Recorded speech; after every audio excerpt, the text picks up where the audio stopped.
Welcome to study कर। दोस्तों आज हम डिस्कस करेंगे 26 अगस्त 2024 के मोस्ट इंपॉर्टेंट करंट अफेयर्स के क्वेश्चन। तो आप इस पूरे लेक्चर को बहुत ही ध्यान से लास्ट तक जोड़ देखिएगा।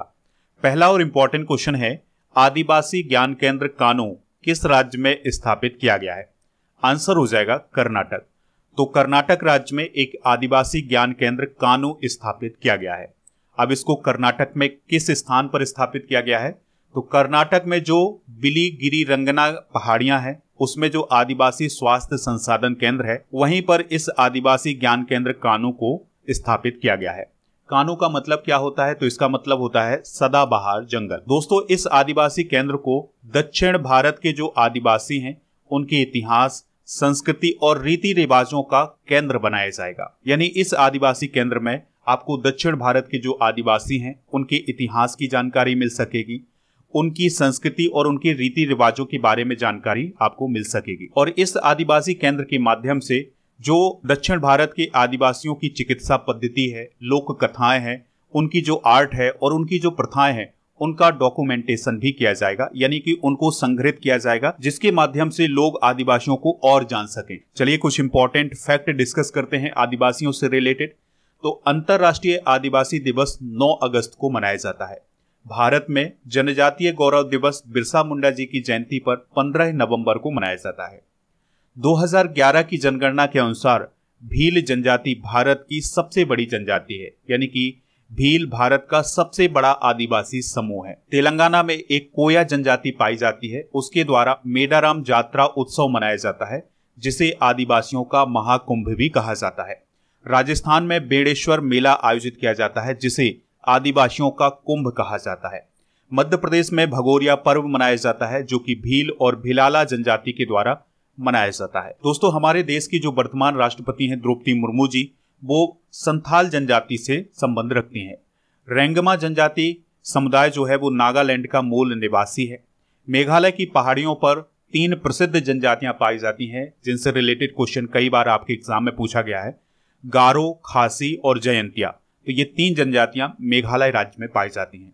देखिए यहाँ पर एक मेले की बात आई थी, तो चलिए भारत के जो प्रमुख मेले हैं उनको एक बार रिवाइज कर लेते हैं। अच्छा, आपसे पूछा जाए कि गंगा सागर मेला कहाँ लगता है, तो ये पश्चिम बंगाल में लगता है।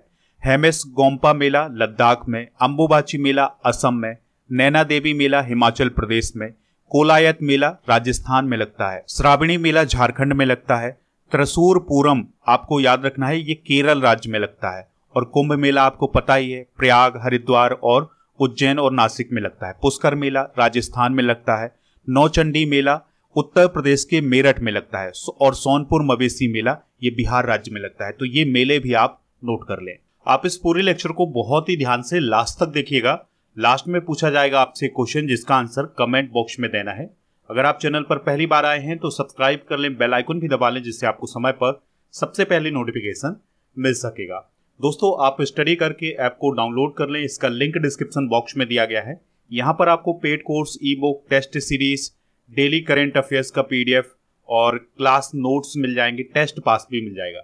यहाँ पर अगर आप टेस्ट सीरीज वाले ऑप्शन पर जाएंगे तो आपको डेली करंट अफेयर्स का टेस्ट भी मिल जाएगा। तो डेली करंट अफेयर्स के टेस्ट को आप जरूर दीजिएगा। अच्छा, जब टेस्ट पास वाले ऑप्शन पर जाएंगे तो आपको टेस्ट पास मिल जाएगा जिसमें भारत में जितने भी कॉम्पिटिटिव एग्जाम आयोजित किए जाते हैं उन सभी के लिए टेस्ट मिल जाएंगे। इस टेस्ट की वैलिडिटी होगी 1 वर्ष के लिए। तो ये आपकी एग्जाम की तैयारी के लिए काफी इंपॉर्टेंट टेस्ट है, तो इनका उपयोग आप एक बार जरूर करें। नेक्स्ट क्वेश्चन है, क्रिकेटर शिखर धवन ने संन्यास ले लिया है, उन्होंने भारत के लिए कितने वनडे मैच खेले हैं? आंसर हो जाएगा 167। तो देखिए क्रिकेटर शिखर धवन ने अभी हाल ही में इंटरनेशनल क्रिकेट से संन्यास की घोषणा कर दी है। तो अगर हम उनके वनडे मैचों की बात करें तो उन्होंने भारत के लिए 167 वनडे मैच खेले हैं। काफी इंपॉर्टेंट क्वेश्चन है क्योंकि इस प्रकार के क्वेश्चन आपके एग्जाम में आजकल पूछे जा रहे हैं, तो आपको हर एक बात जाननी जरूरी होगी। तो शिखर धवन ने इंडिया के लिए 37 टेस्ट मैच खेले हैं, 167 वनडे मैच और 68 T20 मैच खेले हैं और कुल उन्होंने 10,867 रन बनाए हैं, जिसमें से 17 शतक भी शामिल हैं। जब शिखर धवन ने टेस्ट में डेब्यू किया था तो डेब्यू मैच में उन्होंने 187 रन की पारी खेली थी। तो इस प्रकार से वो टेस्ट डेब्यू में सबसे बड़ा स्कोर बनाने वाले भारतीय बल्लेबाज बने थे। स्पोर्ट्स से रिलेटेड कुछ इंपॉर्टेंट करंट अफेयर्स डिस्कस करते हैं। तो अभी हाल ही में Diana Pundole Indian national car racing championship जीतने वाली पहली भारतीय महिला रेसर बनी हैं। हॉकी प्लेयर रहे हैं PR श्रीजेश, तो उन्हें अब जूनियर पुरुष हॉकी टीम का नया कोच नियुक्त किया गया है। हरियाणा में पहली बार वैश्विक महिला कबड्डी लीग की शुरुआत की जाएगी। ओलंपिक में मेडल जीतने वाले सबसे युवा खिलाड़ी कौन बने हैं? पहलवान अमन सहरावत। तो उन्होंने पेरिस ओलंपिक 2024 के अंदर ब्रॉन्ज मेडल जीता है। पेरिस ओलंपिक 2024 में नीरज चोपड़ा ने 89.45 मीटर का भाला फेंक करके सिल्वर मेडल जीता था। भारत 2025 में T20 एशिया कप की मेजबानी करेगा और शिखर धवन को अभी हाल ही में मोटो GP इंडिया का ब्रांड एम्बेसडर बनाया गया था। दोस्तों, यहाँ पर पेरिस ओलंपिक 2024 की बात हुई है, तो इससे रिलेटेड कुछ इंपॉर्टेंट फैक्ट डिस्कस करते हैं। तो देखिए, पेरिस ओलंपिक 2024 जो आयोजित किए गए हैं, यह इसका 33वां संस्करण आयोजित किया गया है और पेरिस में यह तीसरी बार ओलंपिक आयोजित किए गए थे। भारत की तरफ से 117 खिलाड़ियों ने हिस्सा लिया था। भारत की तरफ से सबसे उम्रदराज खिलाड़ी कौन शामिल हुए थे पेरिस ओलंपिक 2024 में? वो थे रोहन बोपन्ना, तो वो 44 साल की उम्र में शामिल हुए थे। पेरिस ओलंपिक 2024 के अंदर भारत मेडल टैली में किस स्थान पर रहा है? भारत 71वें स्थान पर रहा है। मनु भाकर ने पेरिस ओलंपिक 2024 के अंदर 2 ब्रॉन्ज मेडल जीते हैं। इस प्रकार से वो एक ही ओलंपिक में 2 मेडल जीतने वाली पहली भारतीय एथलीट बन गई हैं। पेरिस ओलंपिक 2024 की ओपनिंग सेरेमनी में PV सिंधु और अचंता शरद कमल फ्लैग बैरियर थे, यानी ध्वजवाहक थे, और क्लोजिंग सेरेमनी में मनु भाकर और PR श्रीजेश ध्वजवाहक। पेरिस ओलंपिक 2024 की मेडल टैली में अमेरिका पहले स्थान पर रहा है, दूसरे स्थान पर चाइना रहा। अमेरिका और चाइना दोनों ने 40-40 गोल्ड मेडल जीते थे। नेक्स्ट क्वेश्चन है, भारत ने अपना पहला दोबारा इस्तेमाल होने वाला हाइब्रिड रॉकेट लॉन्च किया है। इस रॉकेट का नाम क्या है? तो इसका नाम है रूमी फर्स्ट। तो दोस्तों, अभी हाल ही में भारत का पहला दोबारा इस्तेमाल होने वाला हाइब्रिड रॉकेट लॉन्च किया गया है, जिसका नाम है रूमी फर्स्ट। इस रॉकेट को किसने डेवलप किया है? तो स्पेस जोन इंडिया और मार्टिन ग्रुप ने। दोस्तों, इस रॉकेट को कहां से लॉन्च किया गया है? तो चेन्नई के थिरुविंधई से इसको लॉन्च किया गया है। और इस रूमी मिशन का नेतृत्व कौन कर रहे थे? आनंद मेघालिंगम, जो कि स्पेस जोन के संस्थापक हैं। रॉकेट ने 3 क्यूब सैटेलाइट और 50 पीको सैटेलाइट लॉन्च किए हैं, यानी कि इस रॉकेट के माध्यम से 3 क्यूब सैटेलाइट और 50 पीको सैटेलाइट लॉन्च किए गए हैं। पीको सैटेलाइट की बात करें तो यह रियल टाइम ट्रैकिंग सैटेलाइट हैं। इन सैटेलाइट का इस्तेमाल ग्लोबल वार्मिंग और जलवायु परिवर्तन पर शोध के लिए डेटा कलेक्ट करने के लिए किया जाएगा। चलिए कुछ इंपॉर्टेंट करंट अफेयर्स डिस्कस करते हैं। तो अमेरिका की स्पेस एजेंसी नासा और जापान की स्पेस एजेंसी जाक्सा, ये दोनों मिलकर के दुनिया का पहला लकड़ी का सैटेलाइट लॉन्च करेंगे। देश का प्रथम IIT सैटेलाइट कैंपस उज्जैन में स्थापित किया गया है। भारत और फ्रांस पृथ्वी के तापमान की निगरानी करने के लिए तृष्णा उपग्रह लॉन्च करेंगे। पाकिस्तान ने चाइना की मदद से अभी हाल ही में अंतरिक्ष में पाक सैट MM फर्स्ट उपग्रह लॉन्च किया है। अभी हाल ही में ईरान ने रूस से पार्स फर्स्ट सैटेलाइट को कक्षा में स्थापित किया है। टाटा एडवांस सिस्टम्स लिमिटेड के द्वारा भारत का पहला जासूसी उपग्रह TSAT first A space x company के द्वारा लॉन्च किया गया है। इसरो के द्वारा अभी हाल ही में 16 अगस्त को अर्थ ऑब्जर्वेशन सैटेलाइट 0 को लॉन्च किया है और इसे SSLV D3 रॉकेट से लॉन्च किया है। आपको याद रखना है कि इसरो की सबसे छोटी रॉकेट कौन है? SSLV D3। भारत की निजी स्पेस कंपनी अग्निकुल कॉस्मोस ने 3D प्रिंटेड रॉकेट इंजन के साथ दुनिया का पहला रॉकेट प्रक्षेपित अभी हाल ही में किया है। दोस्तों, अगर आपसे पूछा जाए कि दुनिया का पहला सैटेलाइट किसने लॉन्च किया था, तो ये रूस ने लॉन्च किया था 1957 में और इसका नाम क्या था? Sputnik first. और भारत का जो पहला सैटेलाइट था वो 19 अप्रैल 1975 को लॉन्च किया गया था और उसका नाम क्या था? आर्यभट्ट। तो ये फैक्ट भी नोट कर लें आप। नेक्स्ट क्वेश्चन है, यूनिफाइड पेंशन स्कीम कब से लागू की जाएगी? आंसर हो जाएगा 1 अप्रैल 2025 से। तो केंद्र सरकार के द्वारा न्यू पेंशन स्कीम के स्थान पर एक नई पेंशन स्कीम लॉन्च की गई है, जिसका नाम है यूनिफाइड पेंशन स्कीम। तो इस यूनिफाइड पेंशन स्कीम या UPS को 1 अप्रैल 2025 से लागू किया जाएगा। तो देखिए, न्यू पेंशन स्कीम का काफी समय से विरोध हो रहा था, तो इसके बाद केंद्र सरकार ने एक कमेटी का गठन किया था, जिसके अध्यक्ष बनाए गए थे TB सोमनाथन। तो TB सोमनाथन ने कर्मचारियों की जो समस्याएं आ रही थी उनको सुना। उसके बाद केंद्र सरकार ने एक नई पेंशन स्कीम बनाई, जिसका नाम रखा यूनिफाइड पेंशन स्कीम, यानी एनपीएस के स्थान पर यूपीएस को लागू किया है। तो अब इस स्कीम के तहत केंद्र सरकार के 23 लाख कर्मचारियों को फायदा होने वाला है।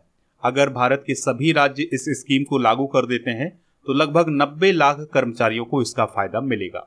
दोस्तों, इस पेंशन स्कीम में कौन से कर्मचारी शामिल होंगे? तो जो 2004 के बाद रिटायर हुए हैं और 2025 तक रिटायर होने वाले हैं या उससे आगे भी रिटायर होंगे, तो उनके लिए ये स्कीम लागू की गई है।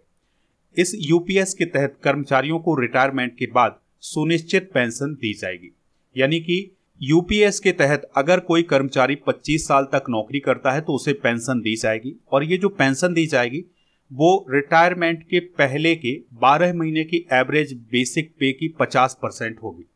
अगर किसी ने 25 साल से कम लेकिन 10 साल से ज्यादा नौकरी की है तो उसे भी पेंशन मिलेगी, लेकिन रकम कम हो जाएगी। यूपीएस एश्योर्ड फैमिली पेंशन की भी सुविधा देता है, यानी कर्मचारी की मौत के समय उसकी जो पेंशन बनेगी उसका 60% डिपेंडेंट फैमिली को मिलेगा। दोस्तों, अगर किसी कर्मचारी ने 10 साल से कम नौकरी की है तो भी उसे पेंशन मिलेगी। तो पेंशन निश्चित की गई है 10,000, यानी 10,000 से कम पेंशन नहीं मिलेगी। दोस्तों, जो यूनिफाइड पेंशन स्कीम है इसमें कर्मचारियों को बेसिक सैलरी का 10% हिस्सा कंट्रीब्यूट करना होगा, और सरकार अपनी तरफ से कर्मचारियों की बेसिक सैलरी का 18.5% कंट्रीब्यूट करेगी। तो ये सभी फैक्ट आप नोट कर लें। चलिए बढ़ते हैं अगले क्वेश्चन की तरफ। तो अगला क्वेश्चन है, सुभद्रा योजना किस राज्य में शुरू की गई है? आंसर हो जाएगा ओडिशा। तो ओडिशा राज्य में एक नई योजना शुरू की गई है जिसका नाम है सुभद्रा योजना। दोस्तों, इसका उद्देश्य है 1 करोड़ से अधिक महिलाओं को सशक्त बनाना। तो इस योजना के माध्यम से महिलाओं को 2 किस्तों में 10,000 रुपए प्रति वर्ष प्रदान किए जाएंगे, यानी 1 साल में 10,000 रुपए दिए जाएंगे महिलाओं को, लेकिन ये 2 किस्तों में दिए जाएंगे, यानी 5 सालों में महिलाओं को कुल 50,000 रुपए मिलेंगे। और इस योजना के लिए जो पात्र महिलाएं होंगी वो 21 से 60 वर्ष की महिलाएं होंगी। दोस्तों, इस योजना के लाभार्थियों को एक सुभद्रा डेबिट कार्ड भी लॉन्च किया जाएगा। चलिए कुछ प्रमुख योजनाएं डिस्कस करते हैं। तो पारुल लाओ पैसे पाओ अभियान उत्तराखंड सरकार के द्वारा लॉन्च किया गया है। स्कूल ऑन व्हील्स अभियान मणिपुर सरकार के द्वारा लॉन्च किया गया है। चिराग योजना हरियाणा सरकार, नीगल नायमा योजना तमिलनाडु सरकार, इंदिरा गांधी प्यारी बहन सुख सम्मान निधि योजना हिमाचल प्रदेश, इंदिरा माँ आवास योजना तेलंगाना सरकार के द्वारा लॉन्च की गई है। महतारी वंदन योजना छत्तीसगढ़ सरकार के द्वारा लॉन्च की गई है, और उत्तर पूर्व परिवर्तनकारी औद्योगिकीकरण योजना केंद्र सरकार के द्वारा लॉन्च की गई है। मुख्यमंत्री बहन बेटी स्वावलंबन योजना झारखंड सरकार के द्वारा, और मुख्यमंत्री महिला सम्मान योजना दिल्ली सरकार के द्वारा लॉन्च की गई है। ओडिशा की बात आई थी तो इसका गठन 1 अप्रैल 1936 को हुआ था, इसलिए 1 अप्रैल को उत्कल दिवस भी मनाया जाता है। कैपिटल है भुवनेश्वर। चीफ मिनिस्टर हैं मोहन चरण मांझी जो कि बीजेपी के हैं। राज्यपाल हैं रघुवर दास। विधानसभा की 147, राज्यसभा की 10 और लोकसभा की यहाँ पर 21 सीटें हैं।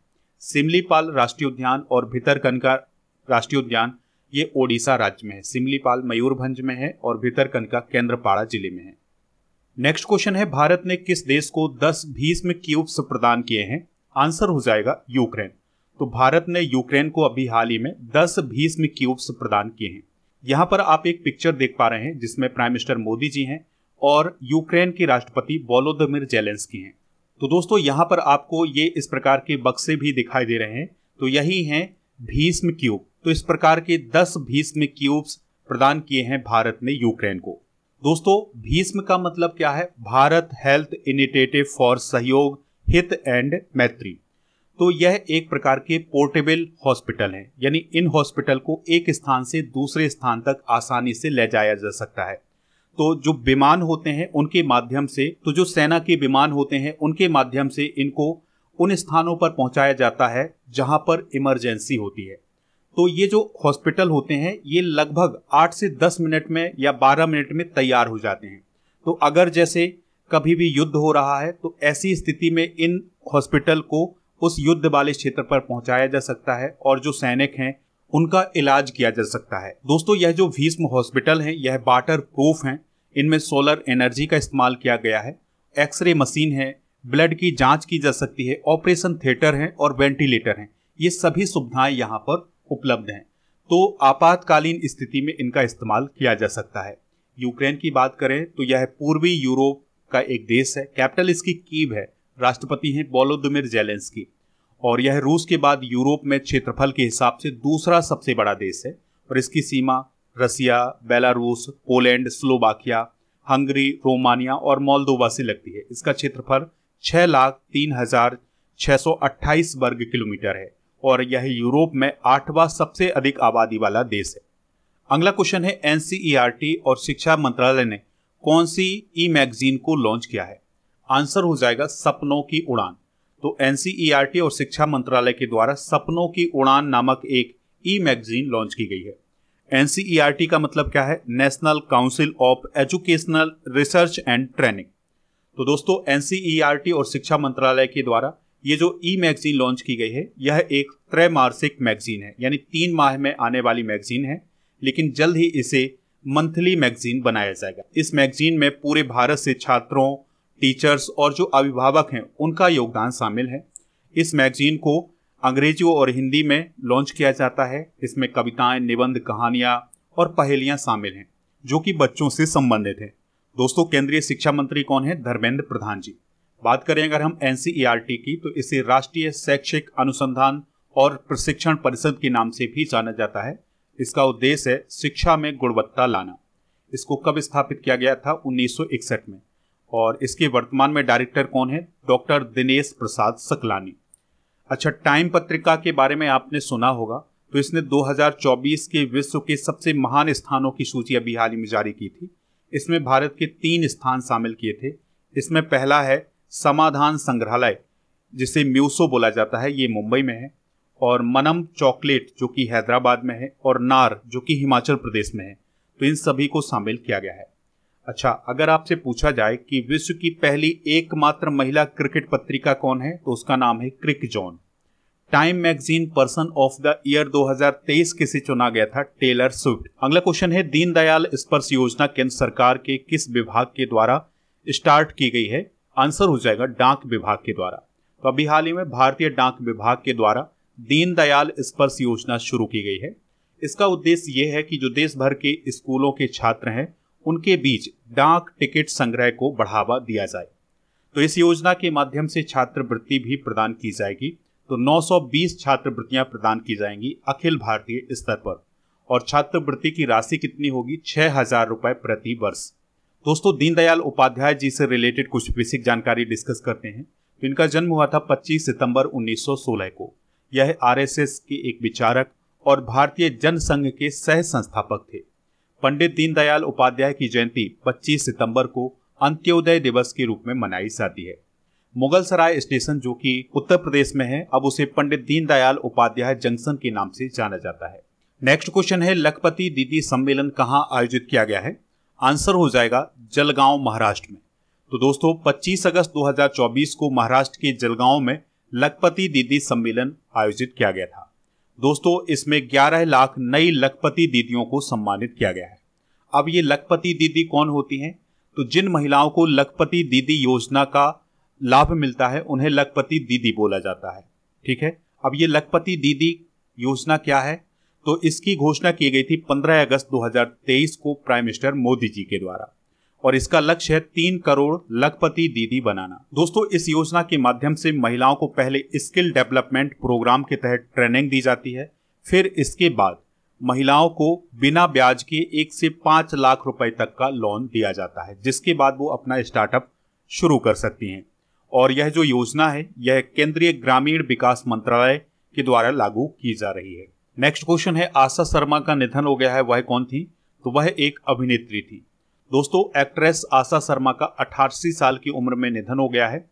आशा Sharma popular TV show Kumkum Bhagya और फिल्म आदि पुरुष में भी काम कर चुकी हैं। आशा ने नुक्कड़ और बुनियादी जैसे सीरियल के अलावा महाभारत और कुमकुम भाग्य में लोकप्रियता हासिल की है। हाल ही में हुए कुछ प्रमुख निधन डिस्कस करते हैं।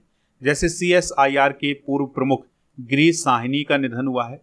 भारतीय तटरक्षक बल के DG राकेश पाल का निधन हुआ है। मेघालय के पूर्व चीफ मिनिस्टर सालसेंग माराक का निधन हुआ है। और अग्नि मिसाइल के जनक RN अग्रवाल का भी अभी हाल ही में निधन हुआ है। तो दोस्तों, ये थे आज के करंट अफेयर्स के क्वेश्चन। चलिए अब हम कल के करंट अफेयर्स के क्वेश्चन एक बार रिवाइज कर लेते हैं।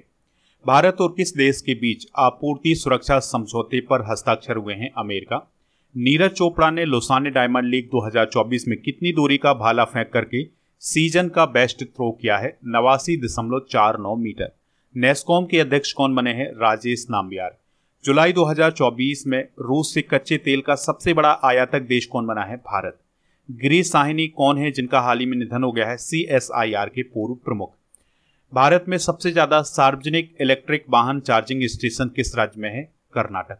Indian national car racing championship जीतने वाली पहली महिला रेसर कौन बनी है? Diana Pandole. Modi's governance triumph reshaping India's path to prosperity पुस्तक के लेखक कौन है? तरुण चुघ। किस देश ने भारत सहित 35 देशों को फ्री वीजा सुविधा प्रदान करने की घोषणा की है? श्रीलंका। इंडिया ट्रैवल अवार्ड में लगातार तीसरे वर्ष सर्वश्रेष्ठ एयरपोर्ट कौन बना है? Rajiv Gandhi international airport Hyderabad. दोस्तों, आज की जनरल नॉलेज के पिटारे में हम प्रमुख जल संधियां डिस्कस करेंगे, जैसे पाक जल संधि पाक खाड़ी और बंगाल की खाड़ी के बीच में है और ये भारत और श्रीलंका के बीच है। मलक्का जल संधि अंडमान सागर और चीन सागर के बीच है, यह इंडोनेशिया और मलेशिया के बीच है। हडसन जल संधि हडसन की खाड़ी और अटलांटिक महासागर के बीच में है और यह कनाडा देश में है। बेरिंग जल संधि बेरिंग सागर और चुक्सी सागर के बीच में है और ये अलास्का और रूस के बीच है। और वास्पोरस जल संधि काला सागर और मरमरा सागर के बीच में है, जो कि तुर्की में है। तो ये प्रमुख जल संधियां आप नोट कर लें। दोस्तों, कल के करंट अफेयर्स में आपसे पूछा गया था कि भारत के नए डिफेंस सेक्रेटरी कौन बने हैं, तो वो बने हैं राजेश कुमार। तो लगभग सभी लोगों ने इसका आंसर राजेश कुमार बताया हुआ है। आज का क्वेश्चन है आपके लिए, सिमलीपाल राष्ट्रीय उद्यान किस राज्य में है? जो भी इसका राइट आंसर हो कमेंट बॉक्स में जरूर बताइएगा। पीडीएफ के लिए आप हमारे टेलीग्राम चैनल को ज्वाइन करने आपको टेलीग्राम पर जाना है और स्टडी कर ऑफिशियल सर्च करना है, तो वहां पर चैनल मिल जाएगा। इससे आप ऐड हो जाएंगे तो आपको पीडीएफ भी मिल जाएगा। स्टडी करके ऐप को डाउनलोड कर लें। यहाँ पर आपको paid course, e book, test series, daily current affairs की पीडीएफ ये सभी मिल जाएगा। इसके अलावा दोस्तों, आपको जनवरी 2024 से अगस्त 2024 तक के करंट अफेयर्स की ई बुक मिल जाएगी। जुलाई 2024 के मंथली करंट अफेयर्स की ई बुक मिल जाएगी हिंदी और इंग्लिश दोनों मीडियम में। ऐप पर अगर आप टेस्ट सीरीज वाले ऑप्शन पर जाएंगे तो डेली करंट अफेयर्स का टेस्ट भी मिल जाएगा, वो भी बिल्कुल फ्री में, तो इसको आप जरूर दीजिएगा। ई बुक वाले ऑप्शन पर जाएंगे तो करंट अफेयर्स के अलावा आपको जीके की ई बुक भी मिल जाएगी। तो ये काफी इंपॉर्टेंट ई बुक है आपके एग्जाम के लिए। स्टडी करके व्हाट्सएप चैनल को और इंस्टाग्राम पेज को फॉलो कर सकते हैं। इन सभी का लिंक डिस्क्रिप्शन बॉक्स में दिया गया है।